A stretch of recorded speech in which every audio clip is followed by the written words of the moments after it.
रवीश कुमार की इस फिल्म के बारे में, लेकिन गोदी मीडिया ऐसी सम्मानित पत्रकारिता के बारे में बात नहीं करता। एक ऐसा सच्चा पत्रकार जिस पर टोरंटो में एक फिल्म बना करके डाली जाती है और वो सुपरहिट हो जाती है, वो केवल रवीश कुमार हैं। ऐसा करिश्मा केवल रवीश कुमार।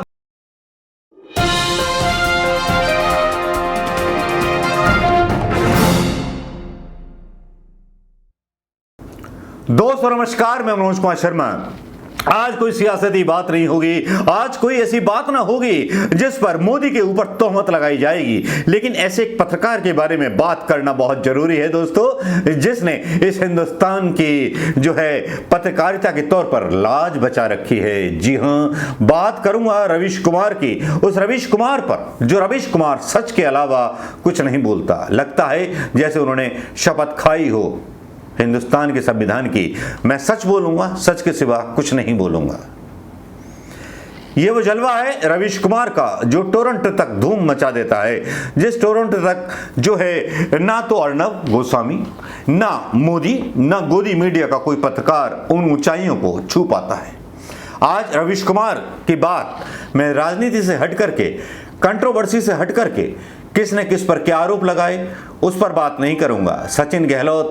सचिन और गहलोत के बीच क्या बात हुई उस पर बात नहीं करूंगा, लेकिन आज बात करूंगा रवीश कुमार पर। रवीश कुमार ने जितना देश का मान बढ़ाया है, कम से कम मोदी जी की इज्जत बचा ली है। कम से कम कुछ पत्रकार जिंदा हैं जो सच्ची आवाज बोल सकते हैं इस हिंदुस्तान में, जिसको मोदी का हिंदुस्तान कहा जाता है। जब रवीश कुमार के इस्तीफे की खबरें उड़ती हैं कि एनडीटीवी पर अदानी का कब्जा हो गया, तब वो बोलते मैं इस्तीफा क्यों दूं, क्यों हीरो बनना चाहूंगा मैं। बहुत सारी ऐसी चीजें हैं जो हिंदुस्तान के उन लोगों का दिल मतलब जीत लेती हैं, जो लोग जानते हैं कि रवीश कुमार किस लोह लंगड़ का और किस पंच तत्व का बना हुआ व्यक्ति है। पंच तत्व में आप वायु, अग्नि और पता नहीं क्या क्या बोल सकते हैं, लेकिन सत्य, अहिंसा, ये दो वो शब्द हैं जिनसे मिलकर के रवीश कुमार का निर्माण होता है। रवीश कुमार के बराबर कोई नहीं। चर्चा होती है वाइल्ड विवाद, नमस्कार मैं रवीश कुमार, ये उनका लोगो है रवीश कुमार का। आज रवीश कुमार, क्योंकि मैं उनको अपना गुरु मानता हूं, गुरु भी इसलिए एकलव्य की तरह, क्योंकि मैं एकलव्य भी नहीं हो सकता, बस उनका एक फॉलोअर हो सकता हूं। लेकिन जब उनके बारे में जो खबर डाली जाती है और बाकी के यूट्यूबर्स, पत्रकार उनको भुला देते हैं, तब मुझे लगता है कि मुझे रवीश कुमार के बारे में बोलना चाहिए। रवीश कुमार को इतना बड़ा सम्मान मिला है जो मैं आज आपके बीच बांटने और साझा करने आया हूं। दोस्तों, इश्क में शहर होना और बोलना ही है पुस्तक के लेखक एवं चर्चित पत्रकार रवीश कुमार पर आधारित फिल्म वाइल्ड वी वास्ट, नमस्कार मैं Ravish, Toronto international film festival में देखी गई। इस फिल्म को विनय शुक्ला ने बनाया है। टोरंटो फिल्म फेस्टिवल अंतर्राष्ट्रीय फिल्म समारोह में है। यह समारोह 5 से 18 सितंबर तक चलेगा। TIIF 2022 में ईमानदारी के साथ बनी फिल्में दिखाई जाएंगी। इससे पहले रवीश कुमार को मैग्सेसे पुरस्कार से सम्मानित किया था, जिसको लेकर के गोदी मीडिया और मोदी मीडिया में सब में आग लग गई थी। बड़े बड़े सवाल उठाने लगे थे वो दलाल लोग, वो न्यायपालिका को खरीदने वाले, वो पत्रकारिता को खरीदने वाले लोग। लेकिन रवीश के ऊपर दाग भी नहीं था। रवीश का सपना कभी देवानंद जैसी एक्टिंग करने का था, लेकिन मैं भी कभी कभी देवानंद के स्टाइल में वीडियो डाल देता हूँ, वो अलग बात है। ये मैग्सेसे पुरस्कार जो था एक बहुत बड़ा पुरस्कार था, इसके बावजूद उनके आलोचकों ने इस पुरस्कार पर भी सवाल उठाए थे। आज भी बेबाक पत्रकारिता के लिए रवीश कुमार को सोशल मीडिया में गाली देने वालों की संख्या में कमी नहीं आई है।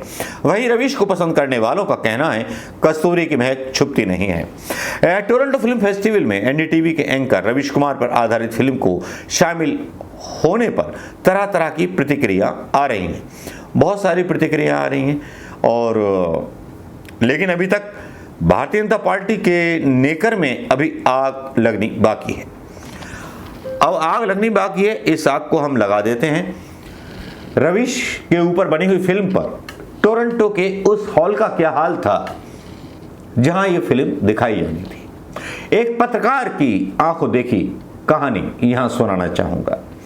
रवीश पर बनी फिल्म देखने को कनाडा में 500 लोगों की क्षमता वाला हॉल पूरा भर गया था। देखें और सुने हुआ क्या था। रवीश कुमार पर विनय शुक्ल द्वारा बनाई गई फिल्म, जो मैंने पहले ही बता दी है, वो आई और अब ये जो वृतांत है वो मैं बताना चाहता हूं। वहां का जो पत्रकार था वो ये बात बोल रहा है। रात 8:30 बजे वहां से चला था और 72 किलोमीटर का सफर तय कर 9:20 घर आया। अब सुनिए वृतांत फिल्म नमस्कार, मैं रवीश कुमार का। कल शाम 6 बजे हम टोरंटो डाउनटाउन के स्कॉटिया बिल्डिंग में पहुंचे। तब नीचे एक काफ़ी लंबी कतार में हम भी लग गए, लेकिन हमारी फिल्म का समय हो रहा था, इसलिए जब हम यहाँ खड़ी मैनेजर से बात की तो उन्होंने सीधे ऊपर जाने को कहा। ऊपर हॉल नंबर 8 में हमारी फिल्म शुरू होने वाली थी। हॉल के मुख्य दरवाजे में सन्नाटा था। हमें लगा कि सीटें खाली होंगी, कोई देखने नहीं आया होगा, लेकिन हम ये भी कल्पना कर रहे थे कि पीछे देख के सीट का पूरा आनंद लेंगे। खाली होगा फिल्म हॉल टोरंटो का 500 वाला, लेकिन कोई सीट खाली नहीं थी। हमें सबसे आगे बैठना पड़ा। कोई 55 साल बाद इस तरह की फिल्म देखना मजबूरी थी। मतलब 55 साल में पहली बार आगे की सीटों में बैठ करके ये पत्रकार जो थे रवीश कुमार की वो डॉक्यूमेंट्री देख रहे थे, जिसको टोरंटो फिल्म फेस्टिवल में शामिल किया गया था। फिल्म शुरू नहीं हुई थी और लाइटें जल रही थीं। एक नज़र पीछे घुमाई तो हॉल में 70% गोरे गोरियां, चीनी, जापानी और कुछ अफ्रीकी थे। देर तक नज़र गड़ाने के बाद पाया कि कुछ हम जैसे हिंदी पाकी भी है। 5 मिनट बाद लाइट गुल और एक गोरे ने आकर इंडिया के टीवी एंकर रवीश कुमार के बारे में बताया। कुछ विज्ञापन आए और फिर आवाज आई, नमस्कार, मैं रवीश कुमार। ऐसा लगा कान में अमृत की बूंदें झर रही हों।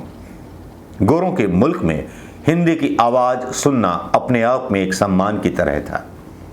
वो मोदी की तरह, उन भाषणों की तरह नहीं था जिसमें मोदी का मीडिया ये बताता है कि मोदी जी गौरव बन गए, लेकिन एक पत्रकार एक गौरव बनाता हुआ जरूर दिखाई दिया, जो सच के साथ खड़ा हुआ था।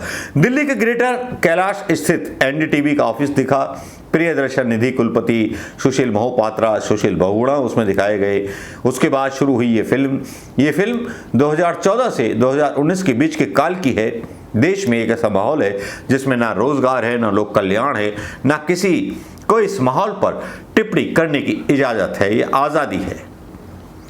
अन्य सारे टीवी एंकर सुधीर चौधरी, अर्नब गोस्वामी, अमीश देवगन एक ही राग जो है अलापते हुए दिखाई पड़ रहे हैं। जोर से बोलो मोदी के राष्ट्रवाद की जय और इसका विरोध करने वालों की क्षय, मतलब उनका नाश कर दिया जाए। उनके सुर में सुर, सड़क छाप ये लोग भी मिलाते हैं जिनके पास रोटी तो नहीं है लेकिन बोटी है। बोटी मुसलमानों के खिलाफ आग उगलवाने के लिए। रोजगार की बात करने वाले, रवीश कुमार को फोन पर धमकाने वाले, माँ बहन की गालियां देने वाले, उन्हें काट डालने की जैसी बात कर देने वाले लोग रवीश धमकियों की परवाह नहीं करते, ना चिंतित हैं, बल्कि उनसे फोन पर भी मजे लेते हैं। एक देशभक्त को कहते हैं कि अच्छा, मुझे तुम सारे जहां से अच्छा हिंदुस्तान हमारा पूरा गाना पढ़ करके सुना दो। देशभक्त दूसरी लाइन नहीं बोल पाता, लेकिन रवीश को गाली देने में उसकी जबान नहीं रुकती।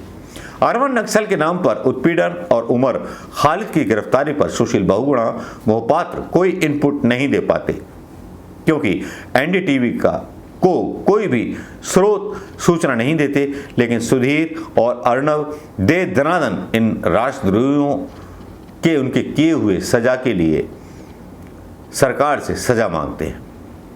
पहलू खान और नोएडा की घटना पर सौरभ शुक्ला उन लोगों से बात करते हैं जिन्होंने गाय का मांस घर पर रखने में जुर्म के नोएडा में इसहाक को मार देते हैं। पुलिस उन्हें बचा लेती है, लेकिन सौरभ के कैमरे पर मुजरिम खुद कहते हैं कि हमने जो किया वो उस पर हमें गर्व है, तब मजबूरन पुलिस को उन पर कार्रवाई करनी पड़ती है। पुलवामा हमले पर सुधीर, अर्नब, अमीश इसे पाकिस्तान की करतूत बताते हैं, तब रवीश कुमार सीआरपीएफ के जवानों के परिवार के साथ संवेदना जाहिर कर रहे होते हैं। सर्जिकल स्ट्राइक को जब बाकी के टीवी एंकर मोदी है तो मुमकिन है कहकर के फूहड़ प्रलाप कर रहे होते हैं, तब रवीश बताते हैं कि अब पुलवामा से लेकर उड़ी तक सब साफ है कि हुक्रमा चाहते क्या हैं। हमें ये तय करना है 2019 में हमें क्या निर्धारित करना पड़ेगा। सीधे सीधे मोदी की नीयत पर सवाल उठाते हैं।